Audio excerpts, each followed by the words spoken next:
नमस्कार दोस्तों, स्वागत है आपको और एक डरावनी कहानी में। दोस्तों, अगर मैं कहूँ कि मेरी गांव में एक ऐसी औरत रहती थी जो दिन में किसी की माँ जैसी लगती थी, पर रात में वो खुद मौत बन जाती थी। तो क्या आप यकीन करेंगे, लेकिन मैंने खुद अपनी आँखों से उसे देखा है। उसकी लाल आंखें, उलझे बाल और उसके पैरों के नीचे जमीन नहीं होती थी। लोग उसे काली डायन कहते थे। कहते हैं वो अमावस्या की रात को शमशान से उठता है और जिसकी छाया उस पर पड़ जाए तो उसका अंत तय हो जाता है। मेरा गांव का नाम था मोहालपुर, जो झारखंड और बिहार की सीमा पर एक छोटा सा गांव था। यहाँ लोग आज भी पेड़ पौधे, नदियाँ और शमशान में रहने वाले देवताओं की पूजा करते हैं। मेरे दोस्त राजू का घर शमशान के बिल्कुल पास था। उसके घर के पीछे एक बहुत पुराना बड़ का पेड़ था, जिसके नीचे हमेशा कुछ अजीब चीजें मिलती थी। कभी राख, कभी लाल धागे में बंधी हड्डियां, तो कभी आधा जली दिया। गांव वाले कहते थे कि उस पेड़ के नीचे काली डायन का वास है। एक औरत जो कभी इंसान थी, पर अपनी मरी हुई संतान को जिंदा करने के लिए तंत्र मंत्र में फंस गई और शमशान की छाया ने उसे निगल लिया। गांव के बुजुर्ग बताते हैं कि करीब 40 साल पहले एक औरत थी जिसका नाम था कालिका। उसका पति एक मजदूर था और एक दिन अचानक जंगल में मर गया। दुख में डूबी कालिका ने अपने बच्चे के साथ शमशान के पास डेरा डाल दिया। कहते हैं एक तांत्रिक ने उसे कहा था, अगर तू अमावस्या की रात को मृतक की राख से पूजा करेगी तो तेरा पति जिंदा हो जाएगा। एक अमावस्या की रात थी। कालिका रात के करीब 1 बजे शमशान पहुंची। दिए जलाया, मंत्र पढ़ा और राख उठाकर अपने माथे पर लगाया। तभी एक भयंकर आंधी चली और शमशान के बीचों बीच से एक आवाज आई। तूने मौत को पुकारा है, अब मौत तेरे अंदर रहेगी। सुबह गांव वालों ने देखा, कालिका पागल हो चुकी थी। उसके बाल सफेद हो चुके थे और वो गांव के बच्चों को पीछे भागती थी।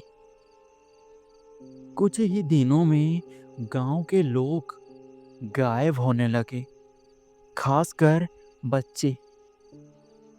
सालों बाद जब मैं छुट्टियां में गांव लौटा तो मुझे इन बातों पर यकीन नहीं था। लेकिन मेरा दोस्त राजू ने कहा, भाई तू खुद देख ले, आज भी रात में वो पेड़ के नीचे घूमती है।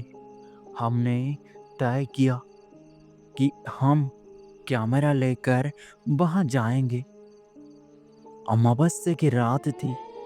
रात के 12 बजे हम 3 लोग, मैं, राजू और विक्रम, जैसे ही हम बड़ के पेड़ के पास पहुंचे एक ठंडी हवा चली, चारों तरफ अंधेरा।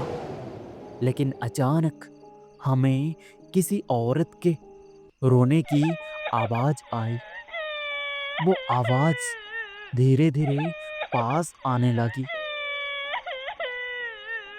हमने टॉर्च जलाई और देखा, पेड़ की जड़ में एक औरत बैठी थी। उसके बाल पूरे जमीन पर फैले हुए थे। उसकी पीठ हमारी ओर थी। और राजू ने बोला, कौन है? और तभी उसने धीरे से सिर घुमाया। उसकी आंखें पूरी काली थी और उसके होठों पर खून टपक रहा था। हम तीनों ने भागने लगे, लेकिन राजू वहीं जड़ हो गया। वो औरत उसकी तरफ बढ़ी और हवा में उसके बाल लहराए। उसने राजू का नाम लिया। राजू, तेरा बाप मेरा बेटा था।